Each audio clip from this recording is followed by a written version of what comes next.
be in politics, I suppose.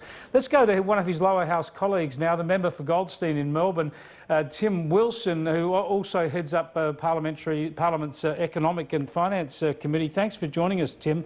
I want to come to your thoughts soon on interest rates, particularly as it affects retirees. But a question without notice first. You know a lot about climate change. You know a lot about the science. You accept the science. You know what Australia's doing. You know what the rest of the world's doing. You know what the natural history of this country is. So let's get your thoughts on some of the nutty claims we're getting at the moment and these attempts by political and other activists to suggest that the government is somehow responsible for bushfires. Well, we know the government isn't responsible for bushfires. State governments actually do have quite a significant contribution around making sure there's bushfire prevention, around clearing undergrowth and the like. People are making a lot of allegations, some of which, frankly, I haven't had the time to assess or test properly. But what we do know is that there have always been bushfires. We know we have a responsibility to put them out. We know we have a series of prevention strategies that state governments should be implementing. People have raised concerns about whether they have done enough of that, particularly around undergrowth. And frankly, I think the focus needs to be proportionate and discussed, but also make sure that we take care of the people whose homes are actually burning around them and support them.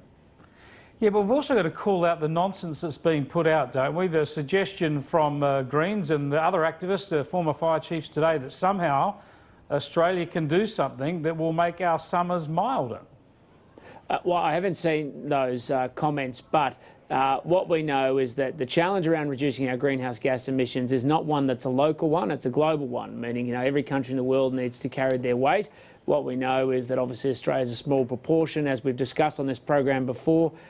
Just because you're small doesn't mean you don't have a contribution. One of the reasons I'm a Liberal is because I believe in responsibility. Sure, no, we all agree. Well, some of us agree that you've got to do something, but the point, and that's fine, and you do something so that you hope everyone does something, but we also know, sorry, just the point to comment on is that global emissions are continuing to grow substantially. Correct, and that's why saying that Australia acting unilaterally is going to solve this problem is false. We can't actually address all of these problems in isolation. It's got to be part of a global cooperative effort. Yeah, indeed. So deal with your climate policy, deal with those issues, deal with bushfire management and fuel hazard reduction burns and the like, but let's not have this overlapping. It's ugly political opportunism, in my view. Now, I want to go to this issue, Tim, where you're a bit of a hero, really, to retired Australians because of the work you did in the lead up to the election on franking credits. But now you're pointing out that the Reserve Bank continually lowering what are already historically low interest rates is really hurting people who are living off their savings. That's true, but the point I was bringing forward is evidence, not what I think, not what the Reserve Bank thinks. It's actually what the banks are actually doing. As part of our House of Representatives Economics Committee, we actually asked the banks, what is the actual pass-through or follow-through from interest rate cuts? And what they basically showed was that unless you ask for an interest rate cut, you didn't get it. And so the dollar value is pretty small. Some banks, it was only 0.4% of customers had actually asked for an interest rate cut, while if every time you renew a term deposit or take a new one out for the first term, you basically get the full interest rate cut passed through. So less money is going out, but often a lot of the same money is going into the bank. It's the same old story, isn't it, with banks? We find them very quick to increase interest rates on mortgages if it moves in that direction, but slow passing them on the other way. Well, that's partly true, but that people get reductions in their principal repayments as a trade-off.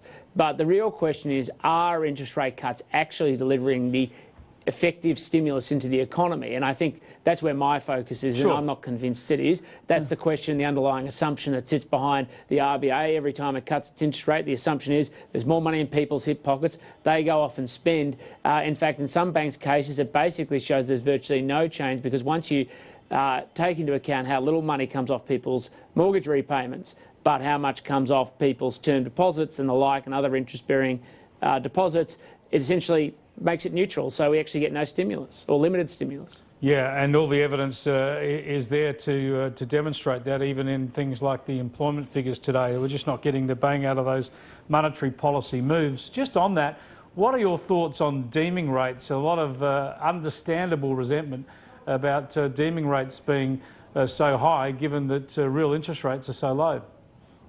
Well, the Treasurer has made improvements on the deeming rates in light of the fact there's been interest rate cuts. But every time we do that, obviously it costs money from the budget.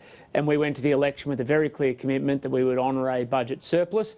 And so it sits as part of a package of things the government has to consider. But it's also the case about why the RBA should think very carefully about the consequences of the decisions they're making, because we're not talking about reducing interest rates from 8% to 7%. We're talking about them going from 1.5% down to 0.75%. And just finally then, what do you do? What are the options now to try and stimulate the economy? We hear that Josh Frydenberg's going to talk about tax breaks for overseas investors in big projects in Australia, resisting calls for even more government infrastructure spending, and everyone's nervous about what the global outlook is.